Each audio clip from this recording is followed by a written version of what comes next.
Boa noite.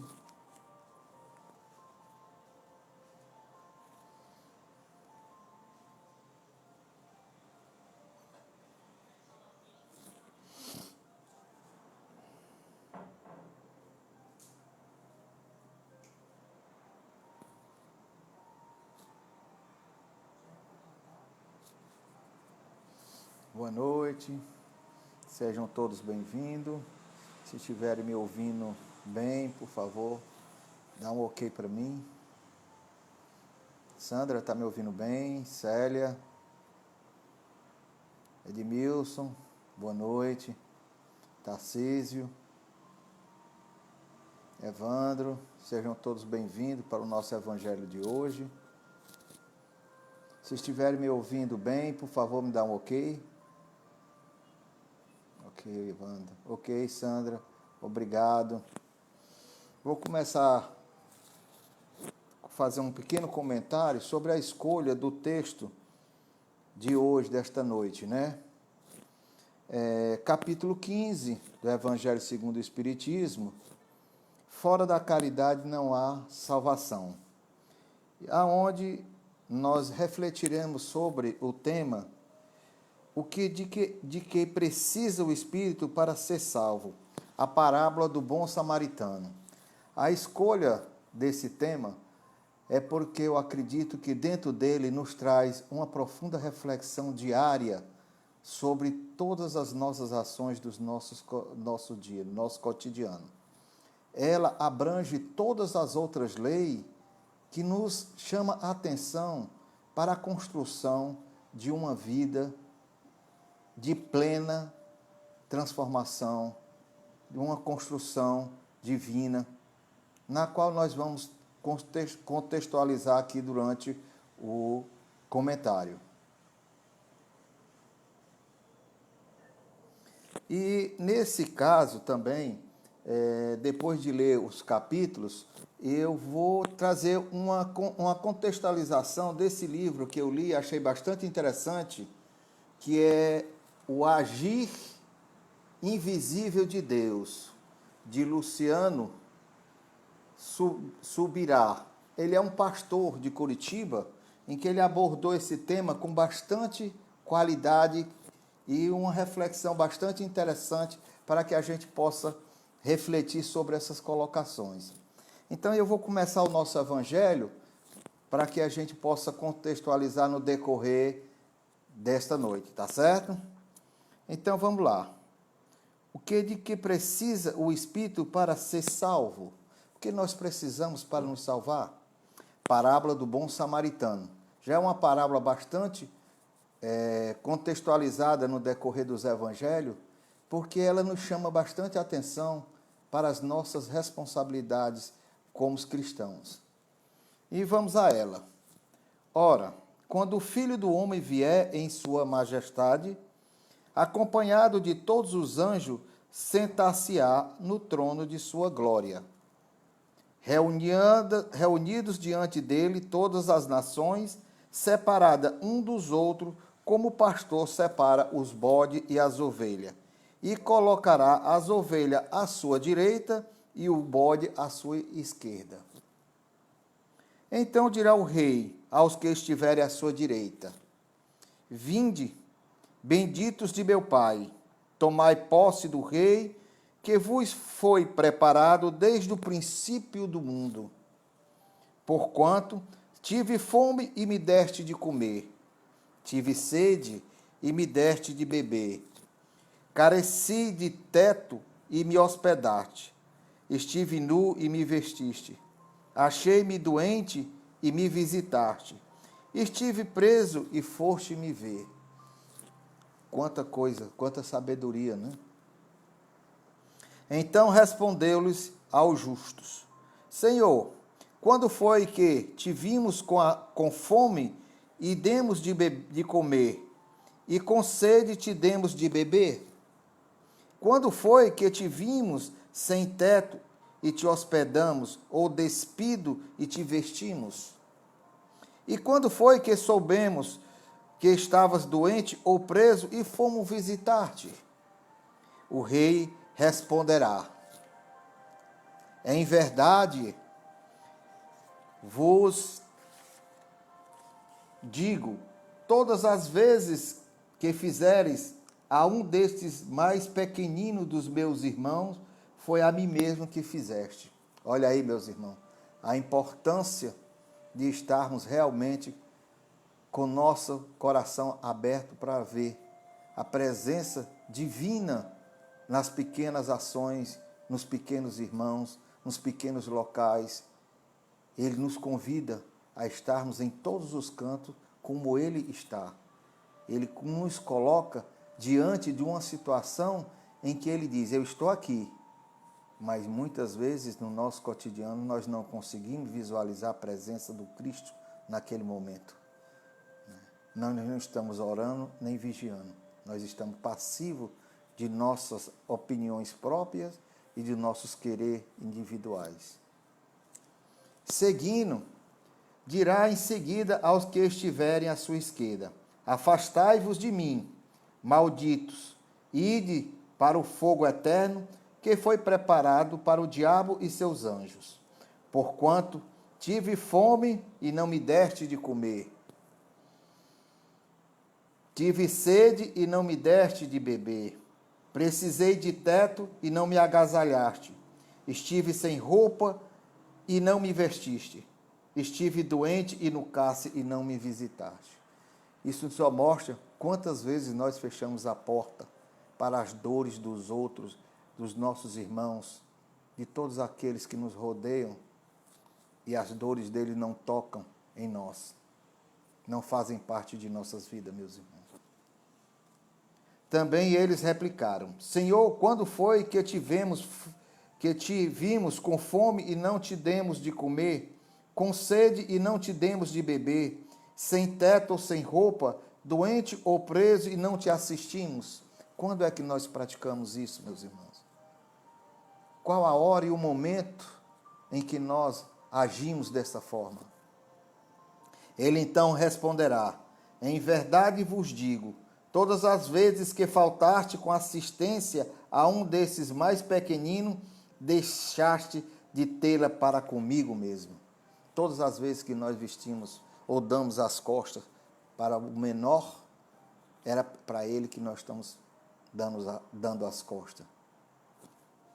E seguindo, e eles irão para o suplício eterno, e o justo para a vida eterna. Mateus capítulo 25, versículo 31 a 36. Então, levantando-se, disse-lhe um doutor da lei para o tentar. Mestre, que preciso fazer para possuir a vida eterna?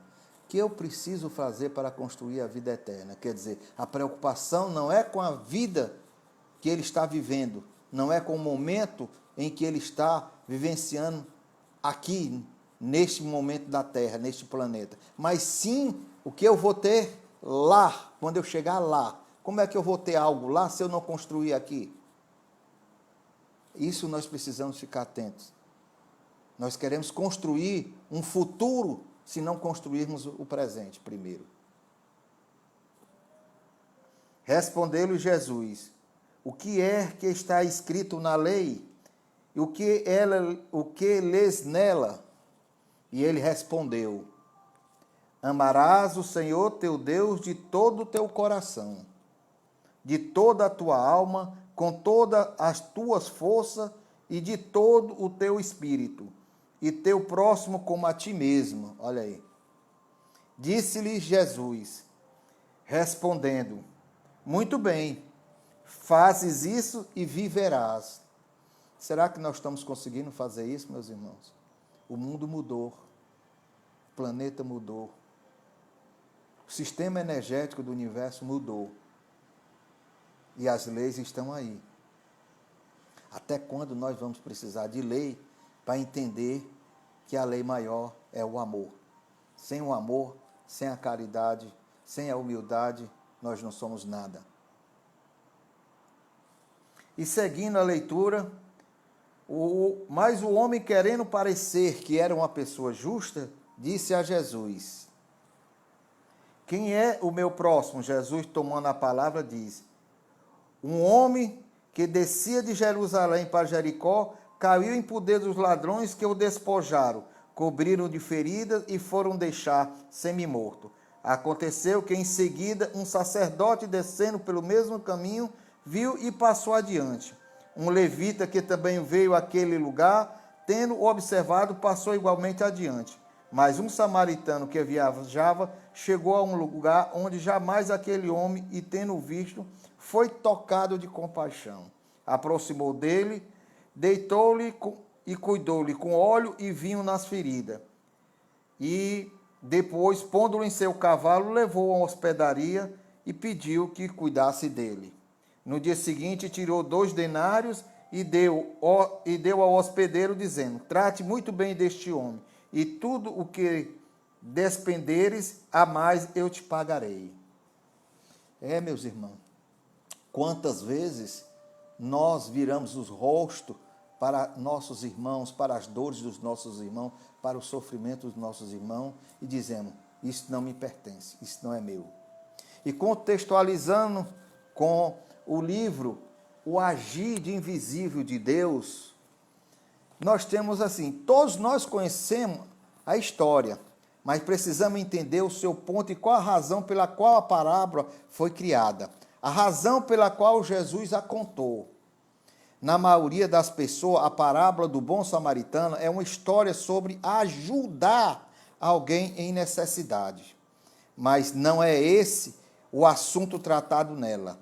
Na verdade, esta parábola é uma história sobre como alguém herda a vida eterna, porque essa é a questão que iniciou toda a conversa para a qual esta parábola foi a conclusão. Voltemos, amigos, ao versículo 25, capítulo 10 de Lucas. Jesus estava ensinando no meio dos seus discípulos. Quando os doutores questionaram a ele como eles deveriam galgar a vida eterna. Essa pergunta já é uma resposta. Eles estavam na mente e no coração de todos. Eles sabiam que o Antigo Testamento prometia a vida eterna, uma ressurreição para a vida, um reino eterno, na qual eles desejavam viver na presença de Deus, em toda a plenitude das promessas divinas. Eles queriam herdar a vida eterna. Assim como eles, nós também queremos herdar a vida eterna. Mas para isso nós não construímos nada aqui e queremos colher lá. Queremos ter uma morada divina quando não construímos nada. Não construímos o amor, não construímos um futuro divino, esquecemos as leis, esquecemos que somos humanos. Embora contasse com suas condições de judeus, com essa circuncisão, suas cerimônias e suas tradições para qualificar para o reino, ainda havia um sentimento persistente em seus próprios corações. Uma percepção incomodava de seu próprio pecado, a consciência o acusava de fazer temer, apesar de todas as expectativas externas, apesar da aparência superficial. Aparência superficial. Guardar a lei em atitudes exteriores, e interiormente eles não eram dignos de fazer parte desse reino. E por isso havia um temor de que eles não alcançassem a vida eterna. Isso só chama nós, cristãos, cada dia mais para essa reflexão. Em resposta que Jesus deu está no versículo 26, e na verdade ele responde com uma pergunta. E quando ele coloca essa pergunta, tudo está resumido. Todas as leis de Deus estão nas Escrituras, contidas nos 10 mandamentos.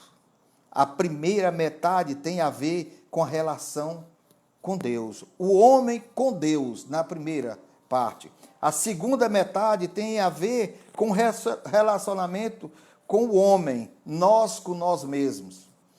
O primeiro, a amar seu Deus com todo o seu coração, a alma, a mente e a força. E o segundo, amar o próximo como a si mesmo. E se não fizer isso, você não precisa de regra. O amor perfeito dispensa qualquer regra. Então, meus irmãos, se o amor é perfeito, E nós temos essa consciência desde a promissão dessas leis mosaicas que foram nos colocadas, porque ainda não a praticamos. Porque ainda não encontramos o verdadeiro amor. Porque temos que seguir essa lei de uma forma ainda arcaica, porque não conseguimos evoluir. Por isso, eu os convido, meus irmãos, a orar e vigiar. E refletir todo dia sobre esse tema, o Sermão da Montanha. Em qual desses três, o samaritano, o nosso irmão, que passou por lá e teve a humildade, a coragem e o desprendimento de acolher o próximo. Isso se chama amor. Muito obrigado a todos pela oportunidade de estarmos nessa noite. Que Deus o abençoe e que tenha uma semana abençoada. Obrigado.